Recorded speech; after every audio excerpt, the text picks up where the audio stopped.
La vie de Pierre Palmade a basculé dans la soirée du 10 février 2023 lorsque sa Peugeot 3008 a brusquement dévié de sa trajectoire sur la route départementale des 372 en direction de Damary-les-Lys, en Seine-et-Marne, et percuté une Renault Mégane qui arrivait dans l'autre sens.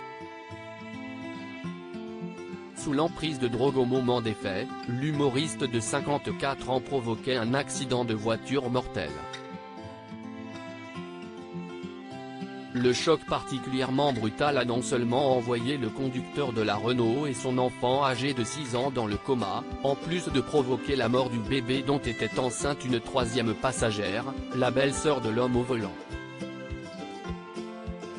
Héliporté au Kremlin-Bicêtre, Pierre Palmade a finalement été assigné à résidence dans un hôpital de Villejuif avec un bracelet électronique avant d'être victime d'un AVC à quelques heures du verdict sur son placement en détention provisoire. Voilà des années que le comédien lutte contre ses nombreuses addictions.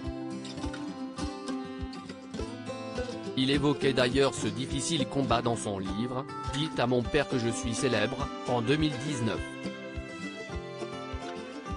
Nos confrères de BFM TV ont à nouveau parcouru l'ouvrage dans le cadre de l'affaire Pierre Palmade et y ont exhumé une expérience cynique à laquelle s'était adonné l'humoriste au début des années 2000. J'ai fait un test, avec le téléphone d'un copain, j'ai envoyé à 3 personnes un texto, Pierre Palmade est mort, raconte Pierre Palmade. Les réactions m'ont choqué, sans pour autant me surprendre, tout le monde trouvait mon décès normal. Putain. Ok, je suis là.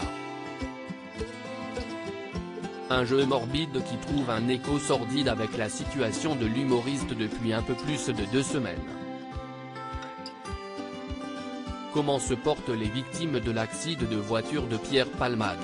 Après avoir braqué leur caméra sur l'hôpital Paul Brousse de Villejuif la semaine dernière, les journalistes de BFM TV ont pris des nouvelles des victimes de l'accident de voiture provoqué par Pierre Palmade.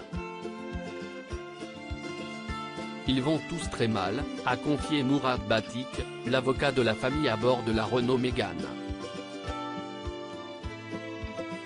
Si elle souhaite aller de l'avant et se reconstruire, la belle-sœur du conducteur, ça va être extrêmement difficile pour elle, précise le juriste. Opéré à 6 reprises en réanimation à l'hôpital Beaujon à Clichy, son beau-frère va toujours très mal. Son état ne cesse même pas améliorer, il est toujours broyé, explique Mourad Batik. Son fils, dont les jours ne sont plus en danger, gardera quant à lui à vie des séquelles de l'accident.